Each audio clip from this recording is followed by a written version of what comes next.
Record, everybody, just so you know. All right, everybody. Well, look, thanks very much for coming. Appreciate everybody taking the time. It's another Tuesday, uh, new personal development tool Tuesday.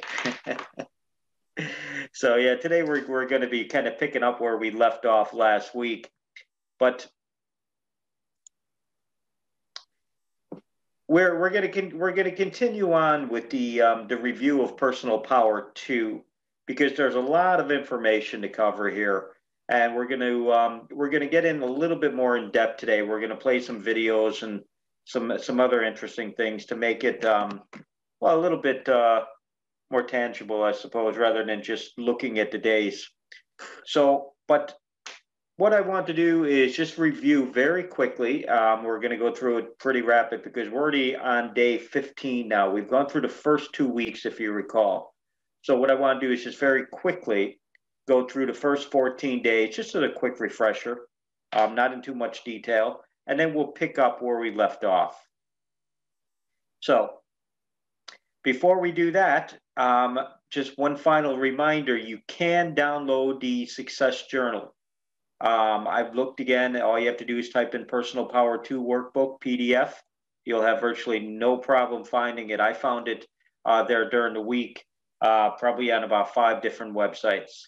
So you'll have no problem finding it whatsoever. And I really do encourage you to do that because, again, it's a very in-depth program. We're talking 30 days, roughly 30 hours plus worth of materials that I'm trying to kind of compact into 3 or 4 one-hour sessions.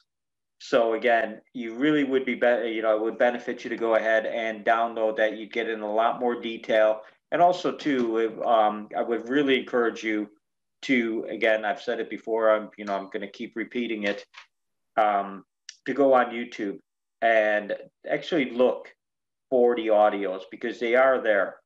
There's no question. You can get all of the different audios on YouTube if you just go in and search Personal Power 2, day 1, day 2, day 3, and so forth. So again, just to recap very quickly, day 1, the key to personal power. Personal power is the ability to take action. Now, this is something you're probably sick to death to hear me talk about, but it's the truth. Everything will come down to your ability to take that daily, consistent action. No matter what personal development program you're involved in, it all comes down to that daily, consistent action. There are no shortcuts. There's good strategies, there's good techniques, but there are no shortcuts. Everything requires action. And then day 2, the controlling forces that direct your life, pain and pleasure. Depending on what we link pain or pleasure to, well, it's going to determine, how we're going to respond to different situations, the direction that we're going to take. Day number 3, taking control, the first step. It's all about changing your neural associations. Your neural associations are simply the things, the experiences throughout your lifetime that we link pain or pleasure to. Day number 4, the science of success conditioning. To change your life, you must change your neural associations. Our destiny is based on our neural associations of pain and pleasure linked in our nervous system to certain situations, people, ideas, emotions, and contexts. By changing these neural associations, we change the way we evaluate, the way we feel, and therefore the way we behave. Very true. Your neural associations play a key to how you're going to respond, how you're going to act in any given situation. And then wrapping up the first week, days 5 to 7, was all primarily about what everybody really wants and how to get it. What do people really want? Well, it comes down to 2 things. You either want to change the way you feel about something, or you want to change some sort of behavior. In the simplest format, though that's the absolute truth, If you really look at anything, you want to either change the way you feel about it or you want to change your behavior. That's all people really want. Every human being, everything we do is merely an attempt to change the way we feel or to basically change our emotional state. And state management is the key to neuroassociative conditioning, learning how to manage those emotional states. So, day number 8, the power of focus. And again, we talk about focus as far as directing our focus to, those 4 key areas: your relationships, your health, your personal growth, and your finances. What he's referring to in this is how to use the power of focus to change your emotional state. Because as you can remember, there's 3 things that determine what state you're going to be in: your physiology, your focus, what you're paying attention to, and your language, how you're communicating with yourself and the questions that you're asking. Day number 9, it's all about your values and beliefs, as they refer to as the source of your success or failure. Emotional states based on life experiences that we believe are most important for us to either experience or to avoid. It's basically a hierarchy of our emotions, what we value, and I suppose the intensity that we value those different experiences, those different emotions. But when you mix in belief with your values, it's going to determine your reaction. It's going to determine how you respond in different situations. How to take complete control of your life, day number 10. To gain full control of your life, you must discover your core beliefs, change those limiting beliefs, and resolve any conflicting beliefs. And if you recall, we talked about, well, in order to change your core beliefs or to challenge those beliefs or resolve any conflicting beliefs, the most effective way to do it is through the power of questions, challenging them by asking simple, basic questions. What would I have to believe in order for this to be true? Is this benefiting me, or is it actually just being counterproductive? Simple questions challenge those beliefs. Once you identify that a belief is, well, it's not productive, that it's not empowering you in some way, shape, or form, you need to challenge it. If by challenging those beliefs, by just questioning it over and over and over again and more in depth, you can go ahead and you can change those beliefs, therefore change the values. Excuse me. Day number 11, apologies. The power of why. Now, it's all about committing to the fundamentals. Now, commit yourself to mastering the fundamentals. Get excited about practicing fundamentals every day to create ongoing levels of happiness and joy that you want. Primarily, all of these things, in case you haven't noticed, and I'm sure you have because I've mentioned it many, many times, in some form, they're incorporated into the system. The fundamentals are the things you're doing each and every day. You're through the power of repetition over and over and over again. You're mastering those fundamentals by doing them over and over and over again. But again, I think this is an area that most people really struggle, is mastering those fundamentals, because it's human nature is you want to learn something and then move on to the next. But through the power of repetition, doing it over and over and over again, it might not be the sexiest, it might not be the most exciting, but I tell you, that's how you succeed, by mastering those simple fundamentals. And that's primarily day 11. Number 12 was all about the goal setting workshop.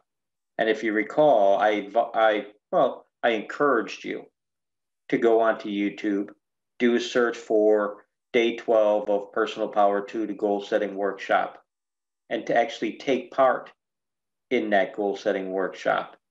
And I really hope that you guys did that. And if you haven't, I really encourage you to go ahead and put down an action item for yourself to do this week. Block off an hour, maybe a little bit more, maybe about an hour and 15 minutes, and take that goal setting workshop. It's a good workshop. It's very powerful. Nobody does it better than Tony. And again, it is definitely it's gonna benefit you, but it'll also help you when you're working with clients. Because again, you're going to be helping people to set goals. The longer you work with people, well, a big part is going to be helping that individual to identify and set and achieve the goals. So it's good for you to see different strategies and see different, professionals like Tony. There's a number of people to do it. I would encourage you to look at a number of different, or take part in a number of different goal setting workshops. But Tony's is, in my opinion, one of the better ones. So you have the opportunity, because we are studying Personal Power 2. It would tie in nicely. So I would encourage you to go ahead and do that.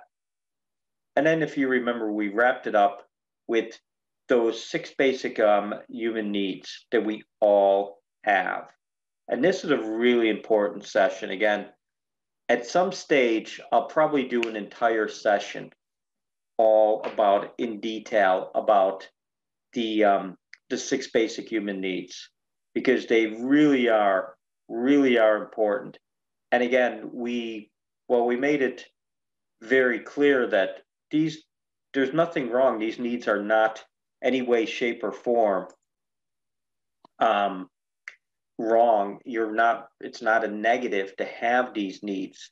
The only issue are the vehicles that people choose to meet those needs. But we all have that need for certainty, uncertainty or variety, significance, connection and love, growth, and contribution. And again, these are the needs that we tested our system against to ensure that we could meet these needs at some level by using our system each and every day, but not just meet the needs, meet them in a positive way, because we want to make sure that the vehicle we're choosing is a positive vehicle. And obviously, the system, the One Source Personal Development System, is definitely a positive vehicle that you can meet some level all of these needs. So getting into today. So picking up on day 15, success conditioning, the power of rituals. Sow a thought, reap an action. Sow an action, reap a habit. Sow a habit, reap a character. Sow a character, reap a destiny. Samuel Smiles.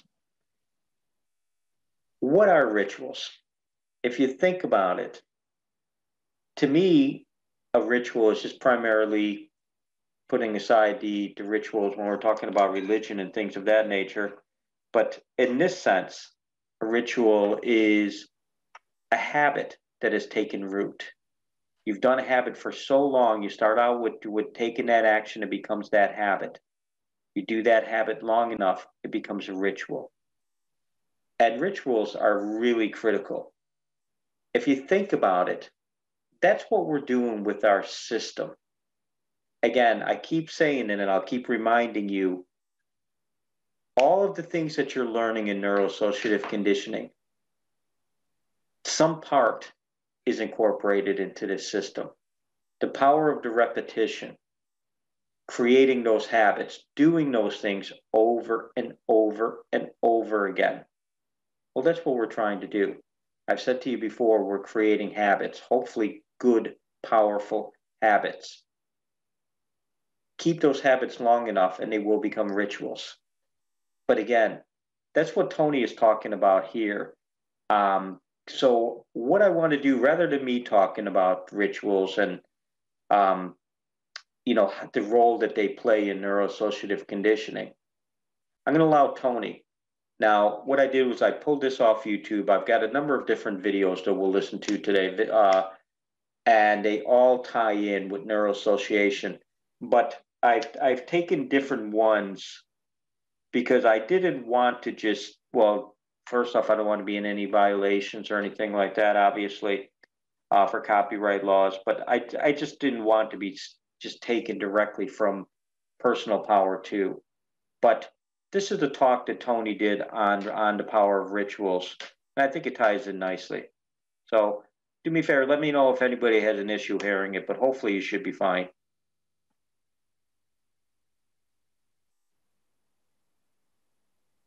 This could be the greatest time you ever live if you control what you focus on, if you find a more empowering meaning, and if you decide to model the actions of those who succeeded before you. It can be the best financial time, the best emotional time, the best spiritual time of your life, but you better take control of your state. And if you think you're going to do it just by today, you're wrong. You're going to need to get yourself some rituals. Right now, every one of you in this room is controlled by your rituals. I don't just mean this one. I mean every morning you get up. I know your body. I can look at your body right now, and I can guess your rituals. Some of you, your rituals to work out 5 times a week, I can see it clearly. 4 to 6 times a week, it's obvious. Because you couldn't look like that if you didn't do that. Some form of workout. I don't care if it's walking, lifting, whatever. Some of you, it's obvious that lifting weights is part of it. You can see by that man's muscles. I know what his rituals are. Because your life comes from your rituals. If you don't develop the ritual, you're kidding yourself. How many agree with me on this? Raise your hand, say I. And there are rituals that put you in state, and there are rituals that take you out of state. You have rituals in your relationship.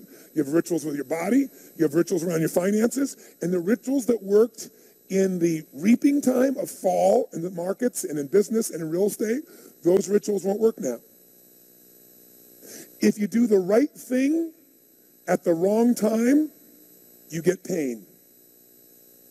I'll say that again. If you do the right, you go, but Tony, I'm doing the right thing, but I'm not being rewarded. If you do the right thing at the wrong time, you don't get rewarded, you get pain. So you better do the right thing at the right time. And to do that, you better know what season you're in. And to do that, you better learn how to change your state. How to take control of your own conditioning. That's what I live for. Does this make sense to you? Yes or no? Come on, guys. Yes or no? So now it's time to train yourself to do that. I'll show you how fast it can change. Try this just for a second. I want to show you what you can do with just focus. Try this for a moment. I'm going to give you a test. Sit up in your chair with some energy. Make sure your buddy next to you is in a strong state. If otherwise, adjust their state. Come on, change their physiology, whatever they got to do. See if they're ticklish. That might help. Now do this. I want you to look around this room right now and find everything in this room that you can find that is brown as fast as you can. Look for brown, look for brown, look for brown, look for brown. Look around you, look for brown, look for brown, look for brown. Okay, close your eyes. I'm going to give you a test. With your eyes closed now, shout out loud everything you saw that was red. If you see a lot more brown right now than red, say yes. Open your eyes. Look for red now. I want you to really look for red. Look for red, look for red, look for red. Anything you can find that's red, look for red. All around you, look for red. Raise your hand if you found more red this time and say I. Why did you find more red this time? Because seek and you shall. That's right. Whatever you focus on, you're going to find it. In fact, let me tell you something. You'll even find it when it's not there. How many saw burgundy, called it red, just so you could have more things you counted? Raise your hand, say, aye, come on.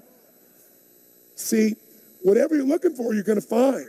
So if you want to change your life, my friends, you got to change your physiology and you got to change your focus.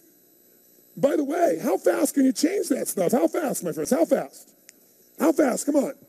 In a heartbeat, once you rechange your conditioning. That's all you got to do. And you can do it fast. You can do it with a question or two. Try this right now. Answer this question in your mind and be honest. What in your life today, if you wanted to be, could you feel proud about right now? If you wanted to feel proud, if you didn't feel like, I shouldn't be proud, if you wanted to feel proud, what could you be proud of in your life today? Your children, your health, your body. Is there a problem you faced? Instead of running from it, you finally stepped up and handled it? What could you feel proud of in your life today if you wanted to feel proud? How many can think of something?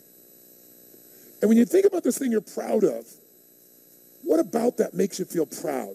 What do you focus on that makes you feel proud? How do you breathe when you really start to feel proud? What's the kind of look on your face that starts to happen when you let yourself feel proud? Yeah. How's that feel? Think of another area of life. Think of an area of life that you're grateful for. Or if you go, I'm not grateful. If you wanted to be grateful, what's an area you could feel grateful for? What could you feel grateful for if you really wanted to feel grateful? How many can think of something you could feel grateful for? Let me see your hands. And what about that are you grateful for? What do you focus on that makes you feel grateful? How does it feel when you're really, truly feeling filled with gratitude?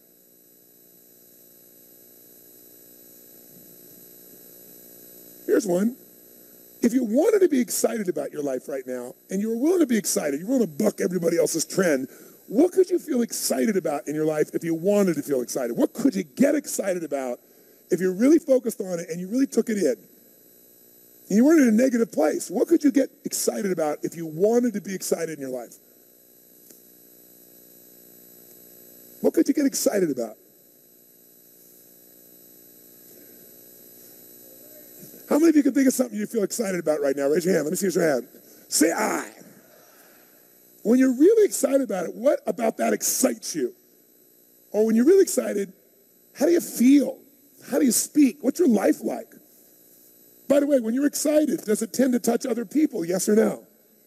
Absolutely. By the way, do people have a tendency, who feels different right now than just even a couple moments ago? Raise your hand and say I. Why? Because focus is controlled by questions. If you ask a different question continuously, not once, continuously, you will get a different answer. If you ask a lousy question, you get a lousy answer and a lousy state. Somebody says, why does this always happen to me? It doesn't always happen to you, but the brain's like a computer. Ask it a question, it'll have to come up with an answer because you deserve it, you idiot. Someone will say, how come I can never lose weight? You can lose weight, but if you keep saying, how come I can never lose weight, the brain's got to come and answer. It goes, you're a pig.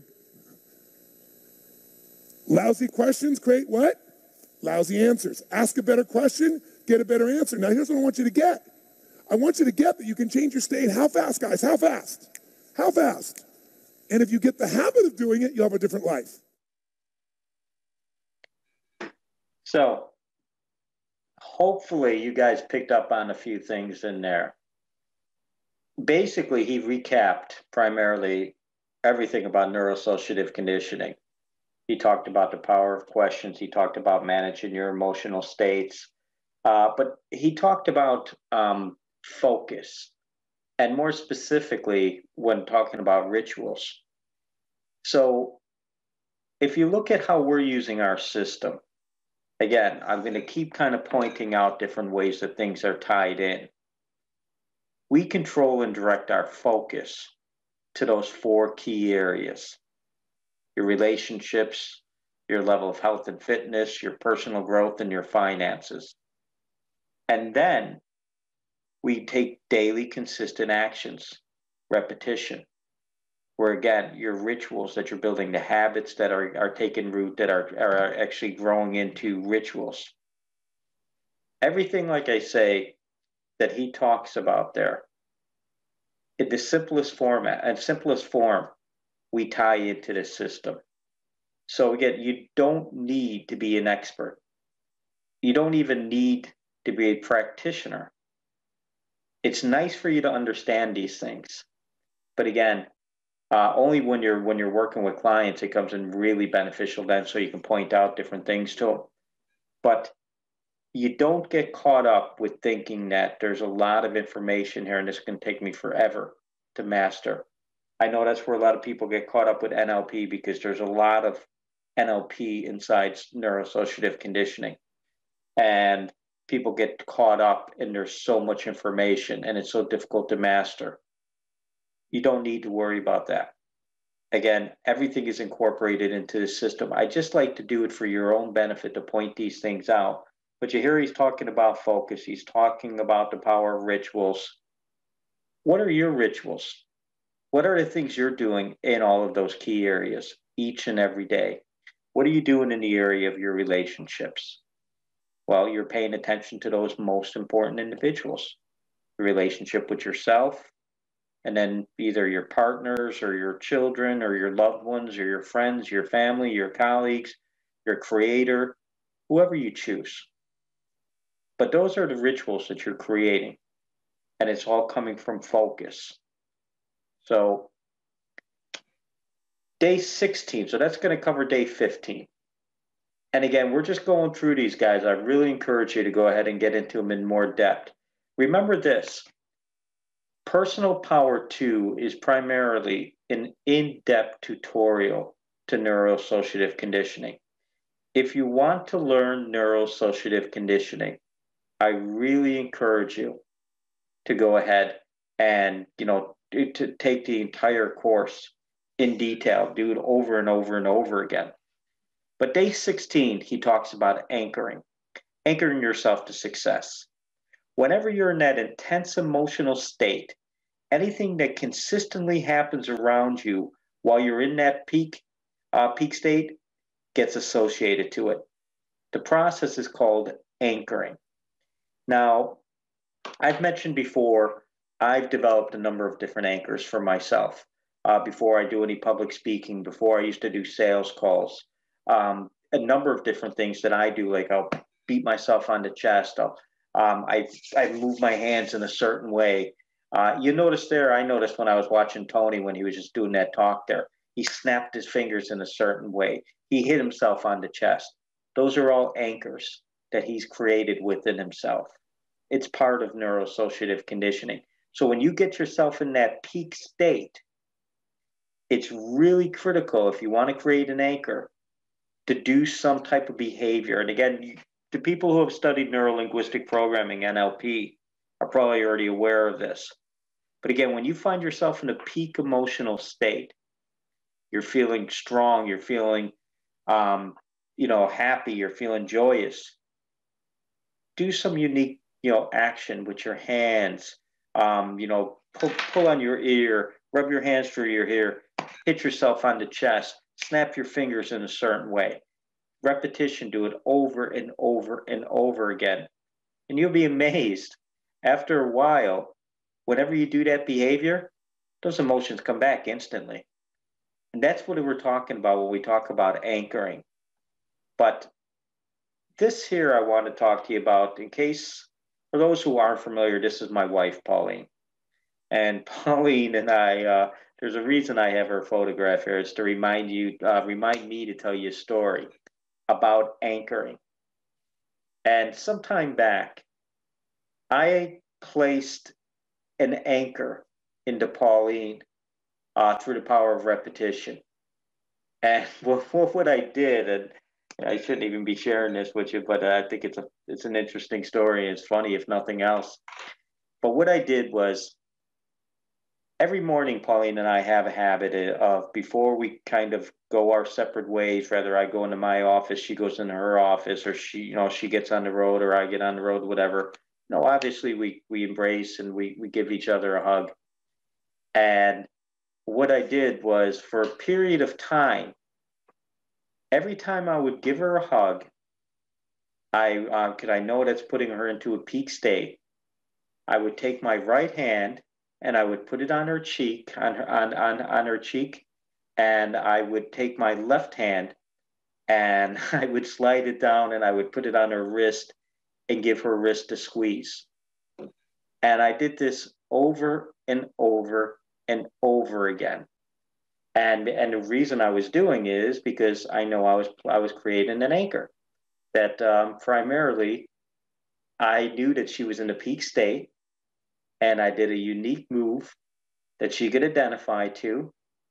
So after a period of time of doing this, well, then if I ever wanted to put her into a peak state, all I had to do was just basically, get close to her, take my hand and put it on her cheek, take my left hand and grab her by the wrist and give her a little squeeze, and she'd go right away into a peak state. Now, the problem I had was I made the mistake of telling her, after I had been doing this for a period of time, I made the mistake of telling her what I was doing, and she wasn't very happy about it, that I was using her as a guinea pig. So now, different times I'll mess and I'll do it to her. And as soon as I even go anywhere near grabbing her wrist, she pulls away instantly. But no, you can create anchors in other people. You'll see Tony do it all the time. Tony, when he's talking to people in the audience, he'll get them into a peak state and he'll touch them in a certain way, and he'll do it a few times. And then all of a sudden, all he's done is create an anchor. When they do phobia cures, when he goes ahead and he cures people of different fears of snakes or ladders or whatever phobia they have. Well, what does he do? He gets them into a peak state where they're feeling strong and they're feeling confident. And then he gets them to either do some unique movement, he touches them in a certain way, or he gets them to think, like think about snakes when you're feeling strong. You know, move away, get them into a peak state, think about snakes over and over and over again. And then all of a sudden, he can bring out a snake and the individual, whoa, the phobia has been cured. But anchors are very powerful, and I really suggest that you study them. They're a great tool. They're a great tool for a number of different reasons. But that's my story about my wife, Pauline. She'll kill me for telling you that, but I think it's a funny story. So anyway, so how to condition yourself for wealth, day number 17. If you don't have enough money in your life, there's one primary reason. You haven't conditioned yourself for wealth. And I do believe that. There's no reason for people not to have enough money. We're not living in a third world country. There's abundance all around us. I'm not saying that we all have to be millionaires or that, you know, we can create abundance of wealth, even though I know we can. But there's no reason, in my opinion, for people to be suffering from lack of money. Again, I know there could be conditions where something happened in your life. You got hit with a lawsuit, somebody got ill, you got ill and you weren't able to work, and that's understandable. But the majority of people, I'll put it that way, the majority of people, there's virtually no reason. You just need to condition yourself. And again, that's what we do. That's what we do in our system. Like Tony goes on and he gives three ways you can condition yourself for wealth. Number one, attract money into your life. 2, managing your money. 3, sharing your money, which will give you tremendous joy. I just think you need to use the system. You have an entire key area there, all about your finances. If you set those actions correctly, and when you're working with clients over a period of time, by tracking your money, by working in a certain way, by budgeting yourself, by saving, by the associations that you're creating, the feelings about money, there's virtually no reason you cannot get your money situation under control with the power of our system. And I would have to believe that the majority of you understand that. But it's important that you believe it, especially when you're working with clients. Because again, that's going to be one of the biggest challenges you're going to find with many of the clients that you're working with, is that situation where the money situation, that they have lack, or they're having problems, that they come up with all kinds of excuses, and you never want to call anybody out. You don't want to disrespect anybody. But truth be told, if you're having money problems now, or if you're working with a client that's having money problems now, well, it's only because they didn't take the actions, previously. But you can correct that. You can get them on track relatively quickly and get things under control. But again, it's in your system. So Tony goes on to give 7 reasons why most people never make it financially. And they're as follows. They associate negative things to making money or having money. We're going to get into that a little bit more, but that's true. You know, things that are conflicting, you know, money is the root of all evil and all this nonsense. You know, I always say, like, when we're dealing with the area of finances within our system, if you don't have your finances in order, I can assure you, I can guarantee you, it's going to affect each and every other area of your life. It's going to affect your relationships, it's going to affect your health, and it's going to affect your growth. Money is critical. Again, how much money? Well, that's up to you. But everybody needs to have a standard. Everybody needs to have a quality of life that they can provide for themselves and their loved ones.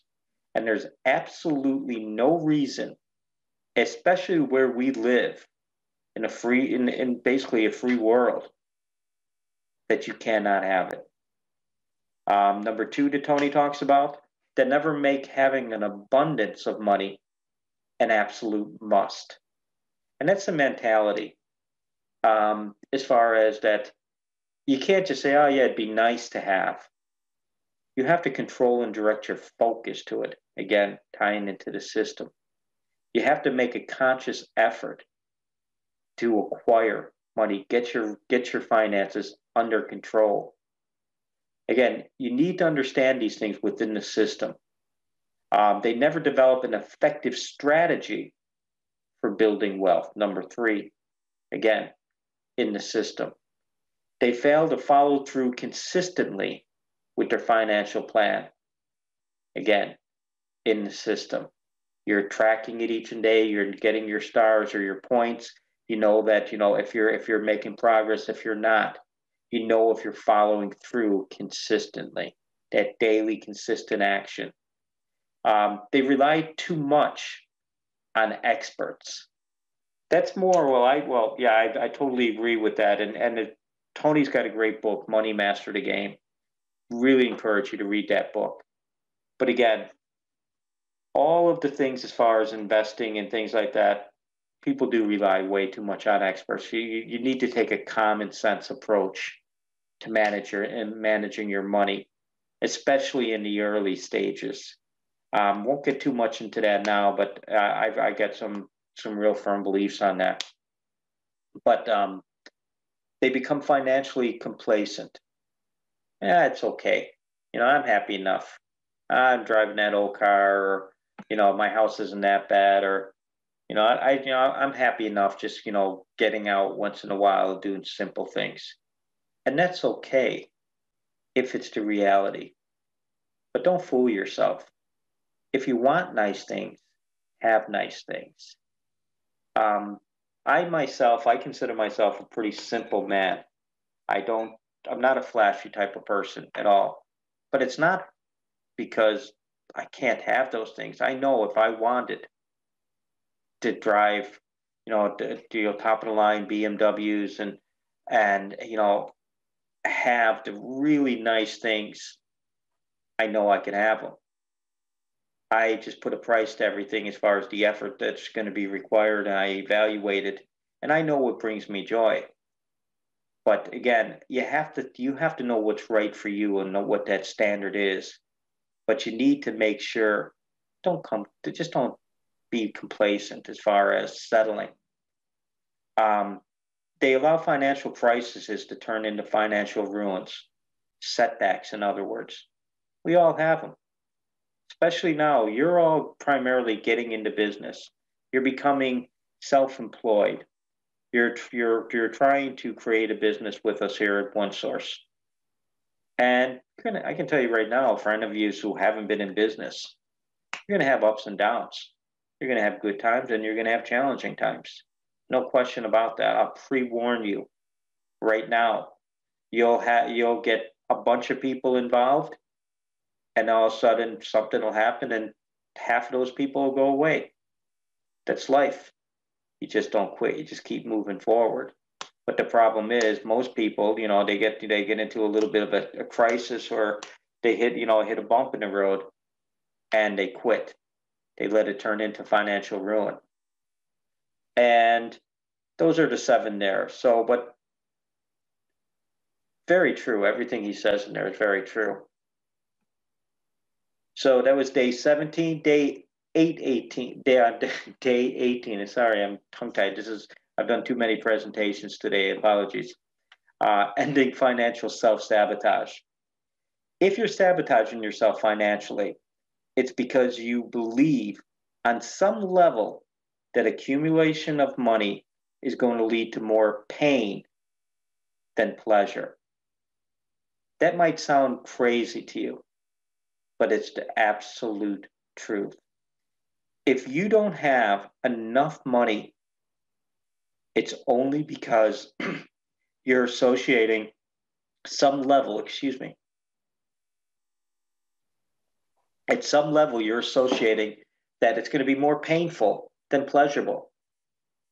Think about it. We all know how to make money. We're all adults here. You know that there's vehicles out there for you to go out there and acquire the money you need. So why don't you have it? Why aren't you doing it? It's not because you don't know how. We all have the skills. It's not that difficult to make a good living in the world that we're living in. Is it because you're associating that it's going to be too painful, the work that needs to be done? And I'm not suggesting that you're lazy, but maybe it's a trade-off. Maybe you're thinking that, in order to go ahead and, to create that business, to do that work, to learn those skills, well, it means that I'm not going to have time to spend with my family, or I'm not going to have the time to do the things I enjoy doing. And that's okay. But be aware of it. And be aware of it and understand, you could have those things and you're choosing when you're playing those video games or watching those TV programs or whatever you're doing, just be aware you could have everything you want financially, but you find it too painful because you're associating, the pain of actually taking the action. It's too painful because you have to give something up or some form of it. Again, those are only examples, and I'm not pretending to know everybody's situation out there.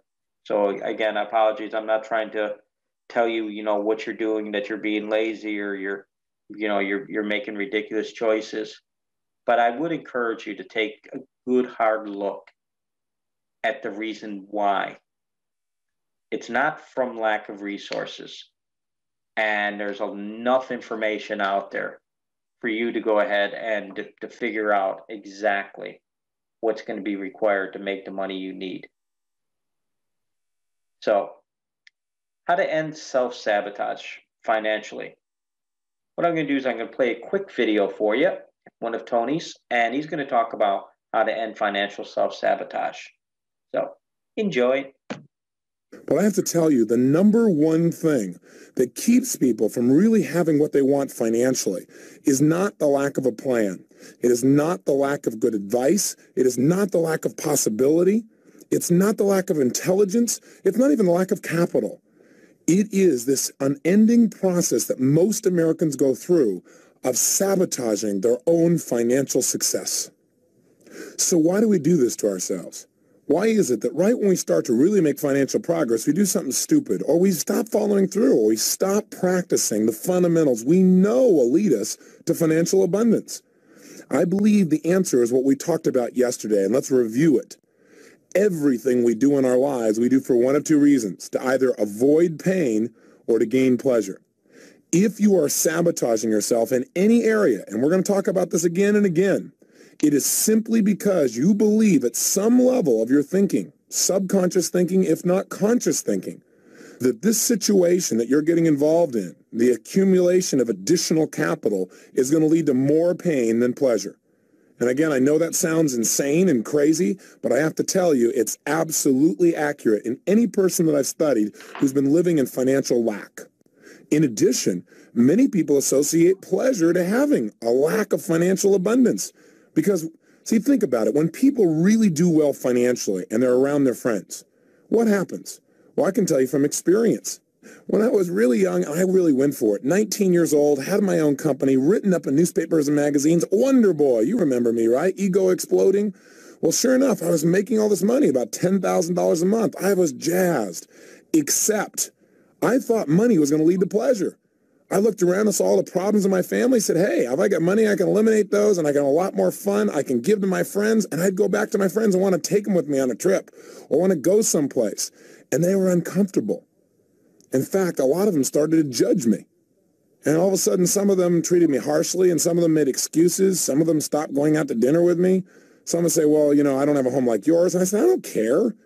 But what began to happen is I began to link that having money didn't mean the pleasure I thought it was going to mean. My brain started linking up having a lot of money means that people reject you. People you care about aren't comfortable with you. All of a sudden, I started feeling like an outcast. All of a sudden, I started feeling all this pain.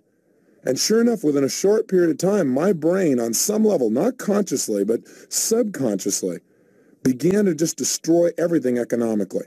And I already told you how I did it. Not showing up for key meetings, right? Treating people harshly, distracting myself to eating food continuously, watching television. All those elements came up to destroy my finances.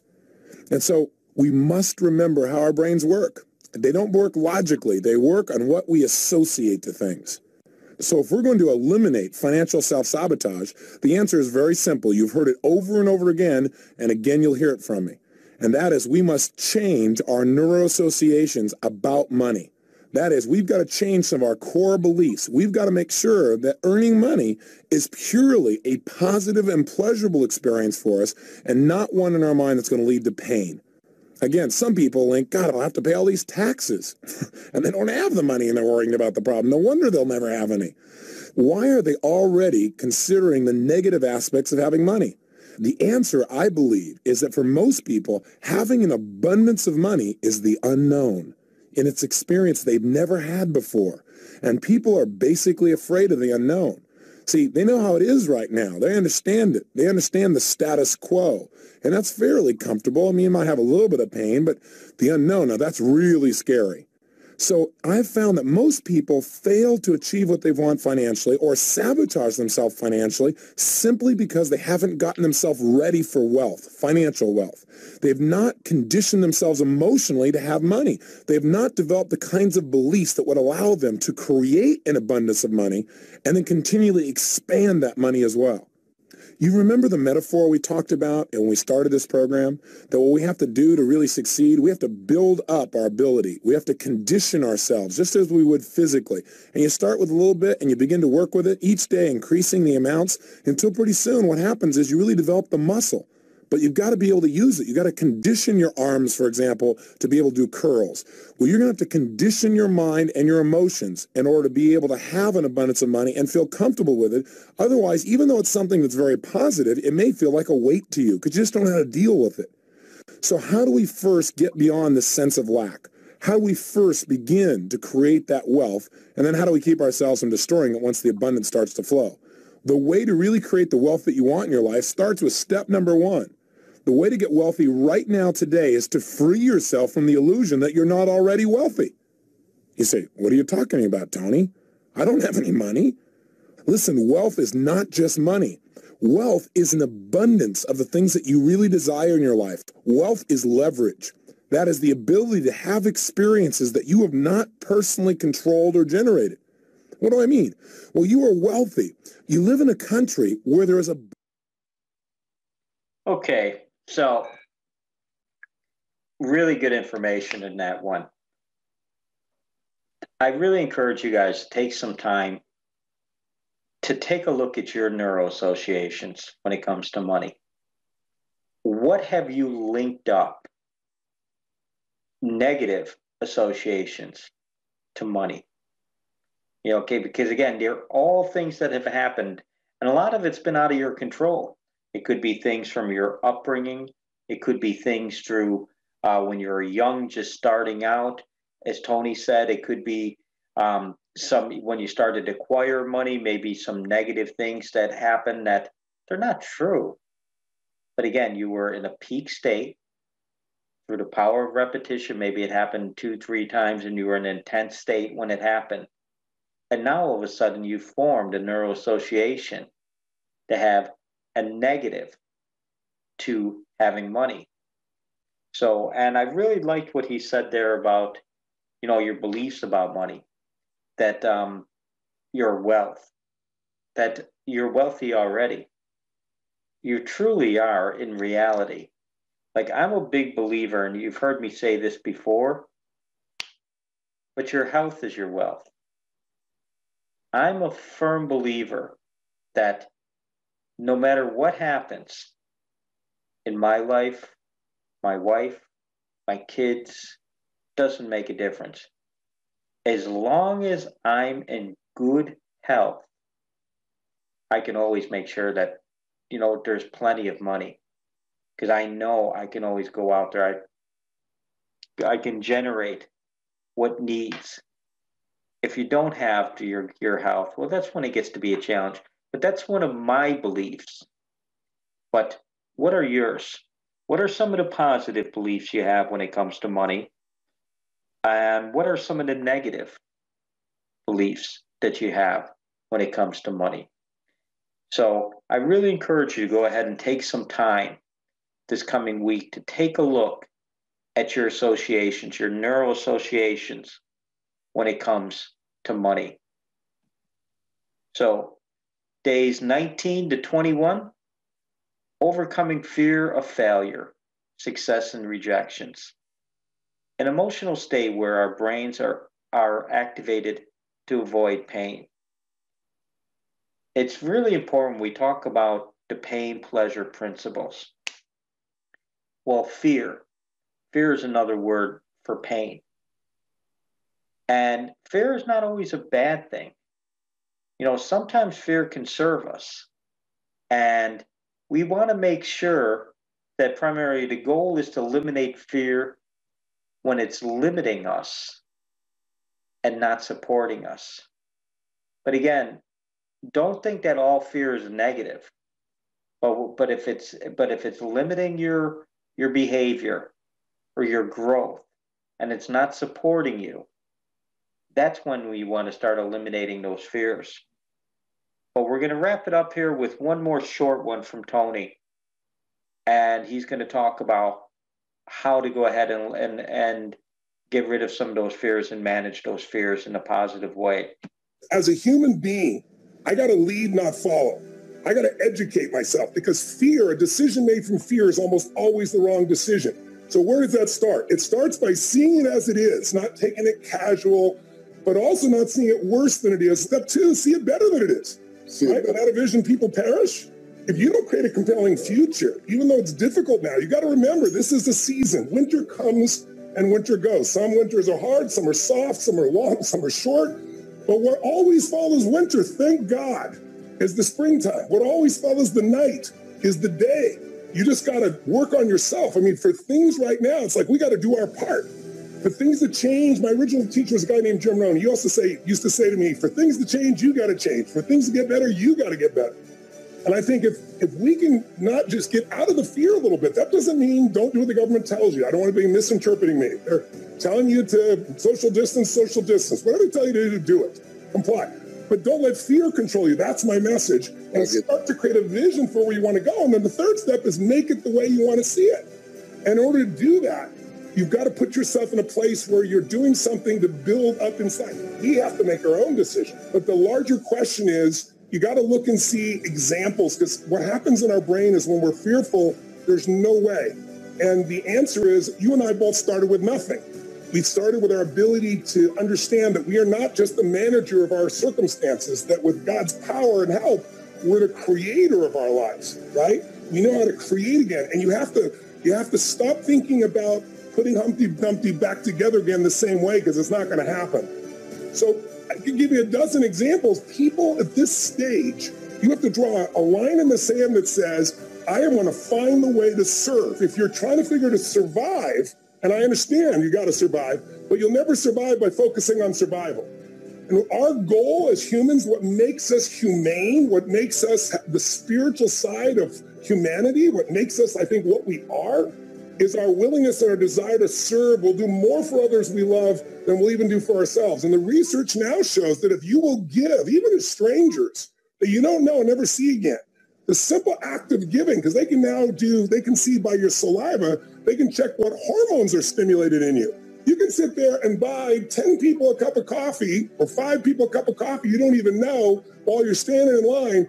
And the response and the biochemical uplift from that is stronger than if you would have gone and spent thousands of dollars, right, where you're doing it on yourself to get something. I was in India and I saw these children dying from waterborne diseases so easy to solve. So now we provide 250,000 people a year, my wife and I, 250,000 people a day rather, with fresh water. Our goal is to get to 1 million. Now you go, oh, easy for you, but this is the mistake people make. I did this when I had nothing. That's why I'm here. I can remember one of the worst days of my life. I was working my tail off. I was studying personal development. I was working with this guy, Jim Rohn, sleeping in my car, trying to figure out how to help people. But I was so frustrated. I'm studying all this. I'm working so hard. I got my little business here. Why is it not growing? Why is it not going? And I was feeling so sorry for myself. And I was driving back from Orange County, California on the 57 freeway. We live in this place called Pomona, California. And late at night, nobody on the freeway, and angry, frustrated. God, tell me why.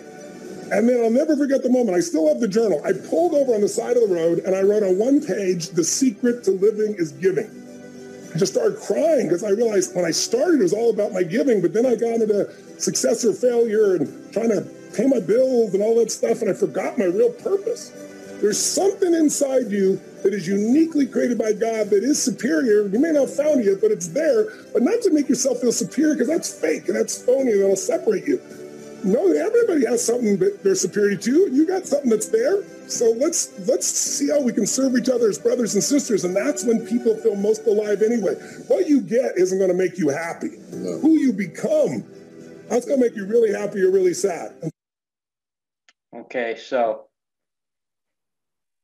a couple things in there that I really like about that video. First off, well, you heard him talk about it when his original mentor is Jim Rohn. You've heard me talk about him. Jim Rohn is an amazing guy. Unfortunately, he's not with us anymore, but I encourage you to look up on YouTube some of his original works, Jim Rohn.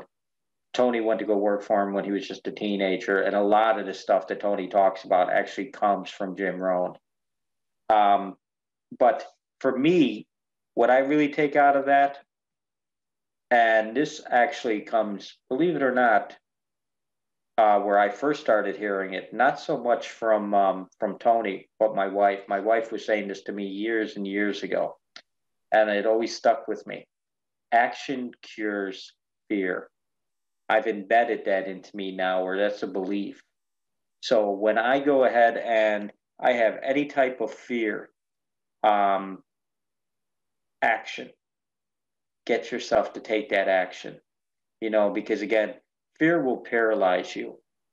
It will go ahead and it will get you where you're basically just makes things worse because you don't know what to do. You walk around in a fog primarily. But remember that saying, action cures fear. Develop it into a belief. And the other one was the secret to living is giving. I really do believe that. Try to incorporate some things that you believe into. If these don't resonate with you, don't use them.